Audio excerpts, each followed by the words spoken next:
اللہ رب العزت کا بہت بڑا فضل اور اس کا احسان ہے کہ اس نے ہمیں جمعے کی نماز پڑھنے کے ارادے سے مسجد میں آنے کی توفیق نصیب فرمائی۔ ہم دعا کرتے ہیں کہ رب ذوالجلال ہم سب کو پانچوں وقت کا سچا اور پکا نمازی بنائے، ہمیں نمازوں کا شوق عطا فرمائے اور ہماری نمازوں میں خشوع اور خضوع پیدا فرمائے۔ میرے بھائیوں، اللہ تعالیٰ نے کچھ چیزیں ہمیں انمول دی ہیں اور ان چیزوں کو انسان دنیا میں کتنا بھی چاہے نہ تو خرید سکتا ہے اور نہ بیچ سکتا ہے۔ 5 چیزیں حدیث پاک میں ہمارے آقا حضرت محمد مصطفیٰ صلی اللہ علیہ وسلم نے فرمایا وہ ہیں کہ اگر ان کی قدر نہ کی گئی اور وہ ہاتھ سے نکل گئی تو پھر کبھی زندگی کے کسی موڑ پہ واپس آنا ممکن نہیں۔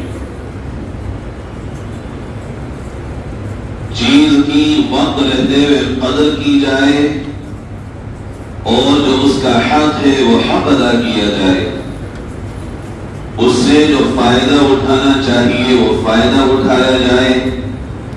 جب وقت نکل جاتا ہے تو لوٹ کے پھر واپس نہیں آتا۔ فرمایا ہمارے آپ کے آقا حضرت محمد مصطفیٰ صلی اللہ علیہ وسلم نے اغتنم خمسا قبل خمس، 5 چیزوں کو 5 چیزوں سے پہلے غنیمت جانو۔ عقل اگر کھو کے آئی تو کیا عقل آئی، سمجھ اگر بربادی کے بعد آئی تو کیا سمجھ آئی۔ اس حدیث میں ہمارے آقا صلی اللہ علیہ وسلم ہمیں اس پیار سے اسی زندگی کی نعمتوں کی قدر سمجھا رہے ہیں کہ کوئی باپ بھی اپنی اولاد کو اتنے پیار سے سمجھا نہیں سکتا۔ کوئی باپ اور ماں اپنی اولاد سے اتنا پیار کر ہی نہیں سکتی جتنی امت سے سرور کونین حضرت محمد صلی اللہ علیہ وسلم کرتے تھے۔ قیامت تک آنے والی امت کے لیے ایک ایک قدم کی رہنمائی، رات کیسے گزارو، دن کیسے گزارو، تمہاری اچھائیوں کے راستے کیا ہیں اور تمہاری بربادیوں کے راستے کیا ہیں، تمہارے لیے کون سی چیزیں وہ ہیں جو نفع دینے والی ہیں اور کون سی چیزیں وہ ہیں جو نقصان کرنے والی ہیں، کون سی چیزیں وہ ہیں جس سے تم عزت کے حقدار بنو گے اور کون سی چیزیں وہ ہیں جس سے تم ذلیل اور رسوا ہو جاؤ گے، کون سی چیزیں وہ ہیں جو تمہیں دنیا اور آخرت دونوں میں کام آئیں گی اور کون سی چیزیں وہ ہیں جو تمہیں نہ دنیا میں کام آئیں گی اور نہ آخرت میں کام آئیں گی۔ پیدا ہونے سے لے کے بلکہ پیدا ہونے سے پہلے سے لے کر موت کے بعد تک کی رہنمائی کرنے والی اگر کوئی ہستی ہے تو وہ صرف ہمارے نبی صلی اللہ علیہ وسلم۔ بڑا افسوس ہے کہ آج امت نے اپنے نبی کی تعلیم کو، نبی کے راستوں کو اور نبی کے بتائے ہوئے اصولوں کو بھلا دیا اور اپنی عقل کے اصولوں پہ زندگی گزر رہی۔ اس حدیث میں غور کیجئے کہ کس طرح آقا صلی اللہ علیہ وسلم اپنی امت کو کچھ چیزوں کے لیے رہنمائی اور کس انداز میں فرما رہے ہیں۔ فرمایا صلی اللہ علیہ وسلم نے 5 چیزوں کو 5 چیزوں سے پہلے غنیمت جانو، جوانی کو بڑھاپے سے پہلے غنیمت جانو، صحت اور تندرستی کو بیماری سے پہلے غنیمت جانو، مالداری کو غریبی آنے سے پہلے غنیمت جانو۔ اللہ تعالیٰ نے اگر تمہیں زندگی دی ہے تو اس زندگی کو موت کے آنے سے پہلے غنیمت جانو۔ اگر یہ چیزیں ختم ہو گئی، کبھی بھی لوٹ کے نہ آنے والی چیزیں، پہلی چیز جو آپ نے فرمائی جوانی کو غنیمت جانو، بڑھاپا آنے سے پہلے۔ ظاہر ہے جوانی ایک نشہ ہے، جوانی ایک انسان کے لیے مستی کا وقت ہے، اور جوان ہوتا ہے 12 سال سے لے کر 30 35 40 برس تک کا انسان جوان کہلاتا ہے۔ یہ جو جوانی کا وقت ہے یہ انسان کا سب سے قیمتی وقت ہے۔ اگر اس وقت کی قدر کر لے کوئی اور اس جوانی کے وقت کو اللہ اور اس کے رسول صلی اللہ علیہ وسلم کے بتائے ہوئے طریقے پر گزار دے تو دنیا تو اس کے قدموں میں آئے گی ہی آئے گی، لیکن آخرت میں اللہ کا وعدہ ہے اس ایسے جوان سے جو اللہ کی بندگی اور اس کی عبادت میں اور اپنے آپ کو اللہ اور اس کے رسول کے حوالے کر کے اپنی جوانی کو گزارے گا کہ کل قیامت میں جب یہ جوان آئے گا ساری دنیا کے انسان یا ربی نفسی نفسی پکار رہے ہوں گے۔ اس وقت میں جب سورج چند نیزوں کے فاصلے پہ ہوگا اور کوئی اپنا نہ ہوگا، کوئی مدد کرنے کے لیے مددگار نہ ہوگا، پکارنے پہ بھی کوئی ہمارے کام بنانے نہیں آئے گا، ایسے وقت پہ ان جوانوں کو کہ جو اللہ کی عبادت، اللہ کی بندگی، اللہ کی اطاعت اپنی جوانی میں کرتے ہیں، فرمایا آقا نے اللہ ایسے جوانوں کو اس قیامت کے دن میں عرش کے سائے کے نیچے جگہ عطا فرمائے۔ اب یا تو عرش کا سایہ لے لو یا یہ دنیا کی چھوٹی مستیاں لے لو، یا تو قیامت میں وہ نعمت عظمیٰ کے حقدار بن جاؤ، یا پھر یہ دنیا میں تو ان چھوٹی مستیوں میں مست ہو کر اپنی جوانی کو ضائع کر لو۔ یہ جوانی ایک بار آتی ہے، بار بار کسی کے پاس کبھی جوانی نہیں آتی۔ جو بوڑھا ہوا وہ رات و دن اپنا پیسہ اور مال اور اپنا وقت اور اپنی سورس اور طاقت اور قوت سب لگا لے مگر جوانی واپس خرید نہیں سکتا۔ خواہ وقت کا بادشاہ ہی کیوں نہ ہو، خواہ سارے عالم کا بادشاہ ہی کیوں نہ ہو، خواہ اس کی حکومت ہواؤں پر بھی ہو، اس کی حکومت پہاڑوں پر بھی ہو، انسان اور جنات پر بھی ہو، مگر ساری حکومت پا کر بھی کوئی جوانی کو حکومت کی طاقت کے ساتھ کبھی نہیں خرید سکتا۔ اس لیے اپنی جوانی کو صرف دنیا میں نہ لگاؤ، حلال روزی کمانے کے ساتھ ساتھ اللہ کے ذکر میں بھی اپنی جوانی کو گزارو، قرآن کی تلاوت میں بھی اپنی جوانی کو گزارو، اللہ کے سامنے سجدوں میں بھی اپنی جوانی کو گزارو، اور قوم و ملت کی خدمت میں بھی اپنی جوانی کو گزارو۔ اپنی جوانی کا ایک لمحہ بھی اس طرح برباد نہ کرو جس میں کوئی چیز تمہیں حاصل نہ ہوئی ہو، بے وجہ کی باتوں میں، تکبر میں، غرور میں، اپنے آپ کو بڑا ثابت کرنے میں، یا کسی دنیا کی ایسی چیز کو پانے میں کہ جو تمہارے مقدر نہ ہو پا رہی ہو اور تم اپنی جوانی کو گلا رہے ہو، یوں سمجھو کہ تم اپنی سب سے قیمتی چیز کو اپنے ہی ہاتھوں برباد کر رہے ہو۔ ہمارے آقا فرماتے ہیں اپنی جوانی کی قدر کرو، اگر یہ جوانی چلی گئی اور بڑھاپا آ گیا تو بڑھاپے کی منزل قبر کی طرف ہے، پھر یہ جوانی کی طرف واپس نہیں آتی۔ جو وقت ملے پڑھنے والوں کو پڑھنے کا، کرنے والوں کو کرنے کا، جہاں جس میدان میں جو جوان ہیں ان کو اپنی جوانی کو اللہ اور اس کے رسول کی غلامی کے ساتھ گزارنا چاہیے۔ اگر ایسی جوانی کسی بھی جوان کی گزرے گی، خدا رب ذوالجلال نہ اسے دنیا میں رسوا کرے گا اور نہ قیامت میں اسے کسی پریشانی کا سامنا ہوگا۔ دوسری چیز پیارے آقا صلی اللہ علیہ وسلم نے فرمائی، صحتک قبل سقمک، اپنی صحت تندرستی کو غنیمت جانو، بیماری کے آنے سے پہلے دیکھو بیماری کا پتہ کچھ نہیں کب آ جائے. دکان پہ شام کو گھر جاؤ گے اور جب صبح اٹھو گے تو ضروری نہیں صحت کے ساتھ اٹھو. کتنے لوگ ہیں ہمارے اور آپ کے بیچ میں رہنے والے جو شام کو ہم سے ملتے ہیں لیکن صبح خبر آتی ہے کہ ہاسپٹل میں. صحت مند آدمی تو چاہے گئے کون روکے گا اس کو؟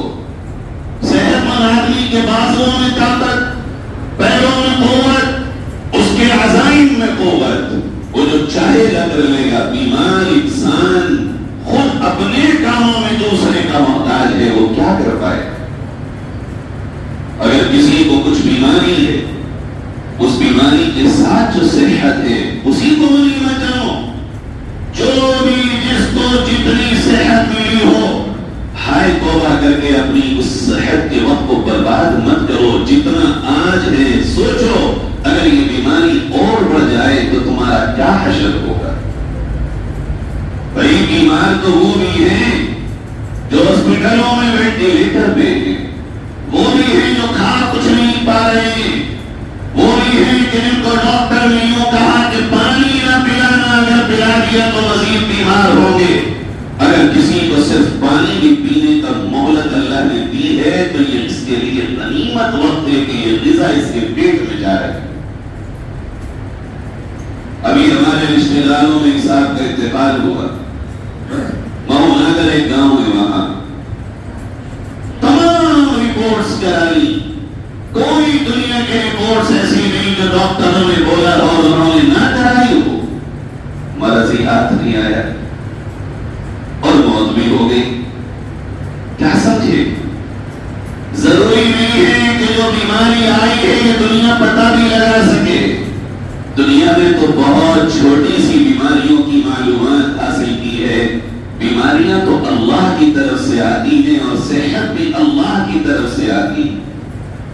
کبھی بھی کوئی انسان بیماری کی دعا نہ کرے بلکہ ہمیشہ عافیت، صحت اور سلامتی کو اللہ سے مانگے. چھوٹی چھوٹی چیزوں پہ انسان کیا کہہ رہا ہے؟ آج گھٹنوں میں درد ہے، میں کھڑے ہو کے نماز نہیں پڑھ سکتا. کھڑے ہو کے اپنے گھر سے مسجد تک تو روز آتے ہیں لیکن مسجد میں آ کے کرسی پہ نماز ہو رہی ہے. دیکھو کتنی مسجدیں ہیں جہاں ایک طرف داہنی اور ایک طرف بائیں کرسیاں ہیں اور جب انہیں کو دکانوں پہ دیکھو تو کھڑے ہیں، انہیں کو مارکیٹوں میں دیکھو تو کھڑے ہیں. شہر کی اور دیہات کی مسجدوں میں یہ چیز عام ہو رہی. اللہ رب العزت غافل لوگوں کے ساتھ وہی معاملہ کرتا ہے جبکہ نماز میں کھڑا ہونا بھی ایک فرض ہے. قیام اگر تم باہر کھڑے ہو تو یہاں بھی کھڑے ہو جاؤ.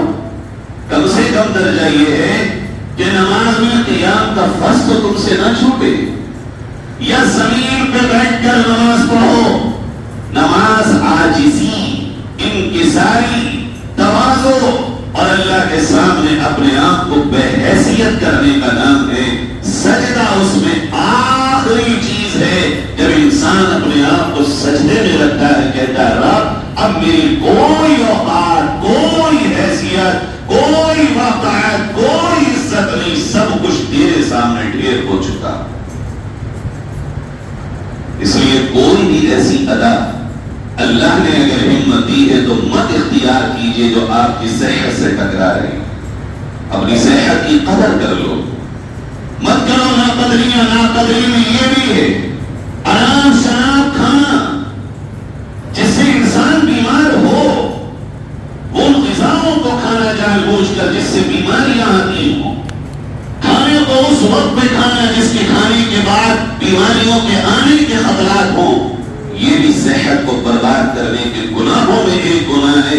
دیکھو جوانوں نے کیا راستہ اپنا لیا.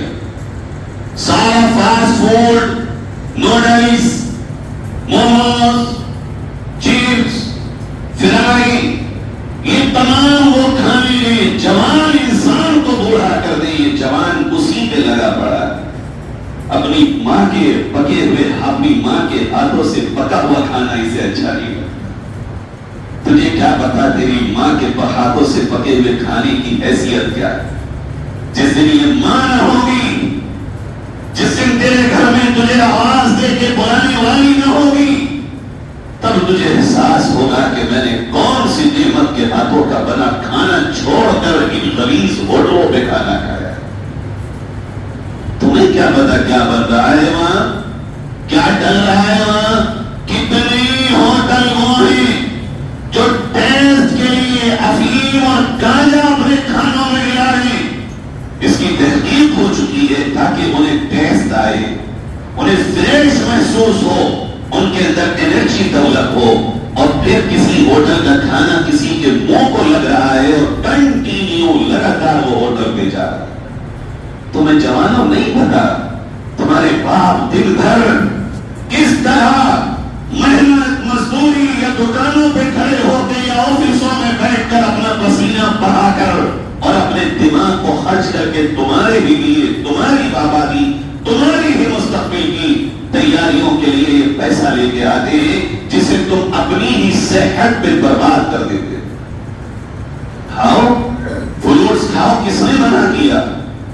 کس نے تم سے منع کیا طاقتور چیزیں کھانے کا؟ کولڈ ڈرنک پی رہے ہم بہت دبا کے، شربت نہیں پیتے، جوس نہیں پیتے، ریٹ وہی دام وہی، لیکن زہر کھانا پسند ہے، امرت کھانا ہمیں پسند نہیں ہے. جوانوں کہاں جا رہے ہو؟ یہ جو اپنی صحت کو برباد کر رہے ہو. میں بڑی جرأت کے ساتھ کہہ رہا ہوں پیارے بچوں اور جوان بھائیوں، اگر کولڈ ڈرنک پینے کی وجہ سے کسی کے پھیپھڑے یا پیٹ خراب ہو اور پھر اس کی وجہ سے کینسر ہو اور اس کی وجہ سے موت ہو، اللہ مجھے معاف کرے لیکن یہ خودکشی ہی تو ہے. ایک زہر تیز کھا لو، ایک زہر آرام سے کھا لو. ایک سلو پوائزن ہے، ایک فاسٹ پوائزن ہے. بچوں بچاؤ اپنے آپ کو اور اپنی صحت کو مت گلاؤ. یہ صحت تمہاری بہت بڑی نعمت ہے. اپنے ماں باپ پہ رحم کرو. تمہارے ماں باپ کے کاندھے تمہارے جنازے نہیں اٹھا پائیں گے.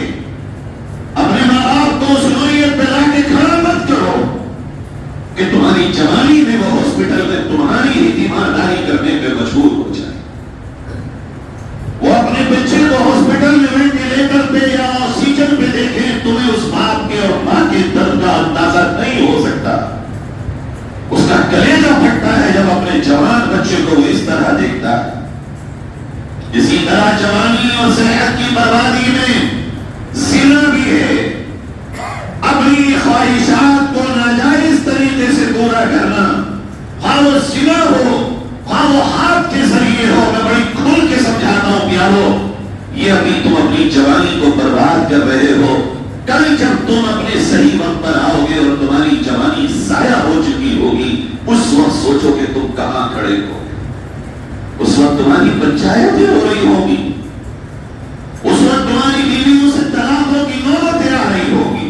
اس وقت تم خود رسوا نہیں ہوگے بلکہ اپنے ماں باپ اور اپنے خاندان کو رسوا کر رہے ہو. اس جوانی کو اور اس صحت کو سنبھالو. یہ دنیا میں کسی کا دیا ہوا تحفہ نہیں ہے جو دوبارہ مل جائے. یہ گوڈ گفٹ ہے، یہ اللہ کا دیا ہوا تحفہ ہے اور وہاں ایک بار ملتا ہے، بار بار نہیں ملتا. یہ فرمایا میرے آپ کے آقا صلی اللہ علیہ وسلم نے فراغت قبل الشغل.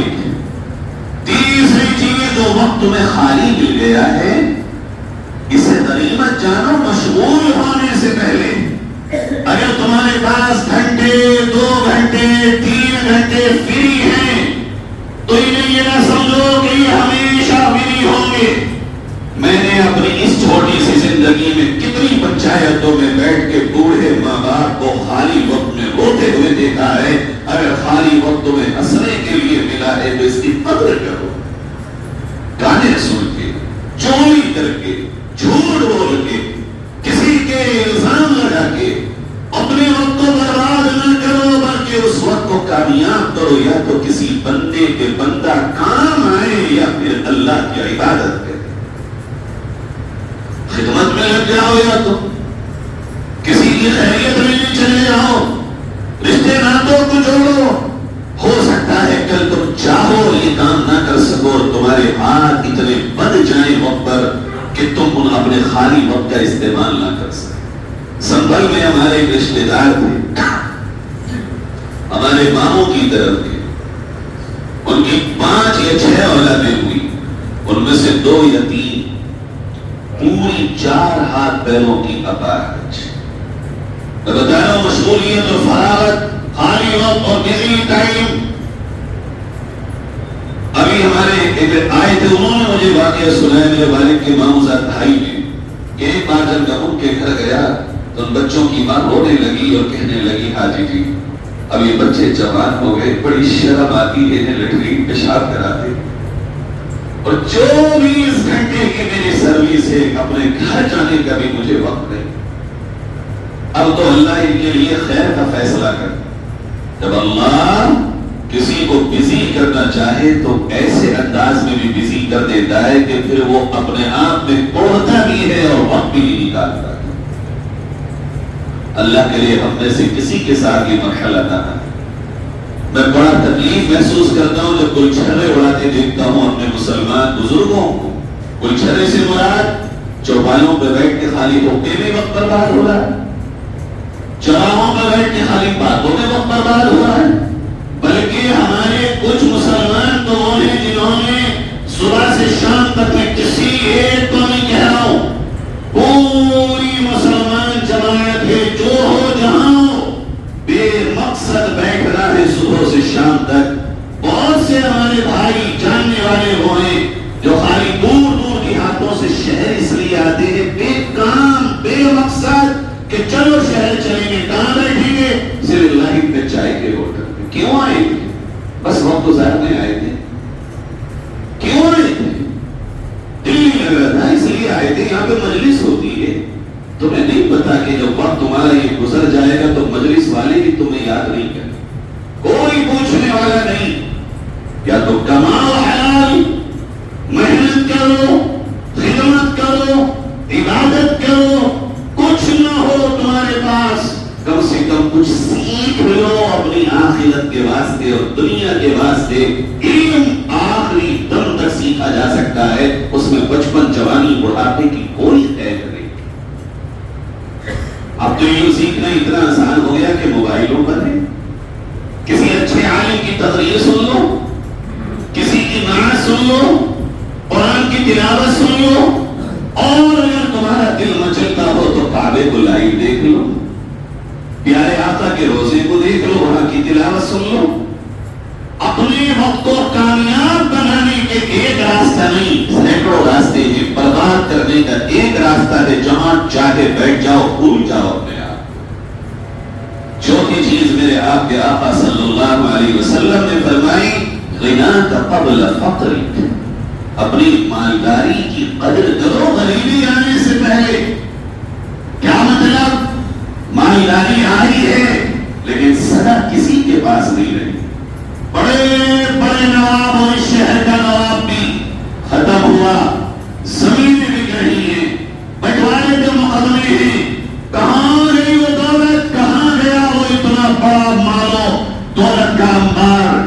یوں ہی ختم ہوتا چلا جاتا ہے، وقت گزرے گا کہ کوئی نام لے وہ بھی نہیں ہوگا۔ اس مال کی اس طرح قدر کرو کہ مال کو سمیٹ سمیٹ کے مت رکھو، بلکہ مال کو کاروبار میں استعمال کرو۔ جو لوگ مال کو جمع کرتے ہیں اور اپنے بھائیوں کو کاروبار کرنے کے لیے نہیں دیتے، ایسے لوگوں پر اللہ کے نبی نے لعنت فرمائی۔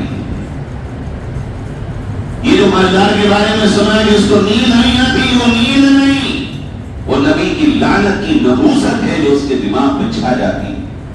اسی کے خاندان میں اس کے ماموں، خالو، پھوپا، چچا، تاؤ، اس کا ہی خاندان یا اس کے بہنوئی، اس کے اور دامادوں کے رشتے میں خاندان کے کتنے لوگ ہیں وہ جن کو کسی کو رشا خرید کے وہ دے سکتا ہے کہ کماؤ، جو کماؤ گے 50 تمہارا 50 میرا۔ کتنوں کو وہ ٹھیلے دے سکتا ہے، کتنوں کو دکانیں کرا سکتا ہے، لیکن یہ ہے کہ یہ مالدار سے مالدار ہوتا جاتا ہے اور دوسرا ہے کہ غریب سے غریب ہوتا جاتا ہے۔ یہ ہے مال کے غلط طریقے سے استعمال۔ ایک وقت آئے گا ایک وقت جو مال تم نے اپنی اولاد کے لیے سمیٹ سمیٹ کے رکھا ہے یہی اولاد برباد کر. میری بات پہ یقین نہ ہو تو دیکھ لو، اپنے گاؤں میں دیکھ لو، شہروں میں دیکھ لو، کتنے مالدار وہ ہیں جنہوں نے بڑی بڑی جائیدادیں اکٹھی کی، لیکن ان کی اولاد آئی بیچ بیچ کے عیاشی میں، زنا میں، شراب میں، مستیوں میں سب برباد کر دی. یہاں تک کہ ان کے پاس ایک وقت وہ بھی آیا کہ خیرات کرنے کو 2 روپے بھی نصیب نہ. نام کے ساتھ مجھے معلوم ہے اپنے ہی ضلع کے واقعات. تو پھر ہم ان میں سے نہ ہوئے، تھوڑی ہو مگر حلال ہو، اور اس کی قدر اس طرح ہو کہ اپنے مال کو ڈیوائڈ کرو. لوگ کہتے ہیں بے ایمان ہے آدمی، بھروسہ کس پہ کرے؟ اگر 100 لوگوں کو تم نے 1,000 یا 10,000 یا اور زیادہ ہے تو لاکھ دے کے کاروبار کرایا، ان میں سے اگر 50 بھاگ گئے اور 50 مل گئے تو تم دنیا کے سب سے کامیاب تجارت کرنے والے ہو. کہ اس کو 50% لوگ ایماندار مل گئے، یہ کھوٹے ہو گئے تمہارے، اور جو بے ایمان تھے وہ چھٹ گئے، تب تک ایمان نہیں رہے. آج ہی کے دور میں ہے بے ایمان، آج ہی کا دور ہے غلط لوگوں کا، پہلے نہیں تھا. ارے تمہیں پتا نہیں، تم نے نبی کو پڑھا نہیں. نبی 1,000 کا قافلہ مدینے سے لے کر چلے احد کے میدان کی طرف، 300 منافق شامل ہو گئے، اور بیچ راستے میں کس کو؟ خود میرے آقا اور آقا کے لشکر کو 1,000 میں سے 300 چھوڑ کے الگ ہو گئے کہ جاؤ تمہیں مرنا ہے مرو. اب نہیں مریں گے. 300 کا لشکر الگ ہو جانا 1000 میں سے کتنا بڑا خالی ہو جائے گا میدان. جب آقا کے ساتھ یہ بے ایمان تھے، منافق تھے، تو میرے آپ کے ساتھ کیوں نہیں ہوں گے؟ یہی تو کمال ہے کہ تم چھانٹ لو ایسے لوگوں کو جو ایماندار ہیں. اور ایماندار لوگوں کو کمانے کے لیے کچھ کمانا ضرور پڑتا ہے. جیسے کسی فیکٹری لگانے کے لیے انویسٹ کرنا پڑتا ہے، اب اس کی انویسٹ کے بعد رزلٹ آنا اور کامیابی آنا یقینی تو نہیں. اور سی مرتبہ فیل بھی تو ہوتے ہیں پروجیکٹ. اس لعنت سے بچو جو ذخیرہ اندوزی کی لعنت ہے. مسلمان کے کمزور ہونے کی بہت بڑی وجہ ہمارے مالداروں کا منحوس یہ عمل ہے کہ وہ اپنے پیسے کو رات و دن اپنے قدر میں اپنے اس گندی سوچ کے ساتھ اکٹھا کرتے ہیں، اور اپنی قوم کے ان جوانوں کو کام پہ نہیں لگاتے. دوسری قوم سکھ ہے، اسے دیکھو کوئی ماننے والا ہو، اسے دیکھو کوئی ہو ہاتھ پھیلانے والا، وہاں دیکھو کوئی قرضے میں ڈوبا ہوا آدمی مر جائے، پوری قوم کھڑی ہو جاتی ہے، پورے رشتے دار کھڑے ہو جاتے ہیں. ہمارے یہاں تو مذاق بناتے ہیں، کوئی بیمار ہو تڑپ تڑپ کے مرنے والا، اپنے ہاسپٹل، اپنے ان کے ہاسٹل، اپنے ان کے اسکول، اپنے ان کے کالج، اپنے ان کے گردوارے، اپنی ان کی تعلیمات، اور 10% ان کے یہاں زکات ہے، ہمارے یہاں 2.5%. اور لازمی طور پر نکالتے ہیں وہ جو کہ ایمان والے نہیں تم سے آگے نکل گئے. تم جو نبی کے ماننے والے اور نبی باریک باریک باتیں سمجھا رہے ہوں پیچھے کی طرف جا رہے. آخری بات عرض کر کے بات کو ختم کرتا ہوں. فرمایا میرے آپ کے آقا صلی اللہ علیہ وسلم نے حیاتک قبل موتک، اپنی زندگی کی قدر موت سے پہلے کرو. موت جب آئے گی تو پھر سبحان اللہ کہنے کا موقع نہیں ملے گا. جو سورج تمہاری زندگی کا طلوع ہو گیا سمجھو کہ یہ دن تمہیں اللہ نے جنت کمانے کا دے دیا. چونکہ رات جب سو گے تو سونا تمہارے ہاتھ میں ہے، اٹھنا تمہارے ہاتھ میں. پھر سے میں ریپیٹ کرتا ہوں 5 چیزیں. فرمایا صلی اللہ علیہ وسلم نے اپنی جوانی کی قدر کرو بڑھاپے سے پہلے، اپنی صحت کی قدر کرو بیماری سے پہلے، اپنی فراغت کی اور خالی وقت کی قدر کرو مشغول ہونے سے پہلے، اپنی مالداری کی قدر کرو غریبی آنے سے پہلے، اور اپنی زندگی کی قدر کرو موت آنے سے پہلے. ان 5 کی قدر کرتے ہوئے وَفْعَلُوا الْخَيْرَ، خوب اچھے کام کرو، انشاءاللہ لعلکم تفلحون، کامیاب تم ہوگے. اللہ ہم سب کو عمل کی توفیق نصیب فرمائے.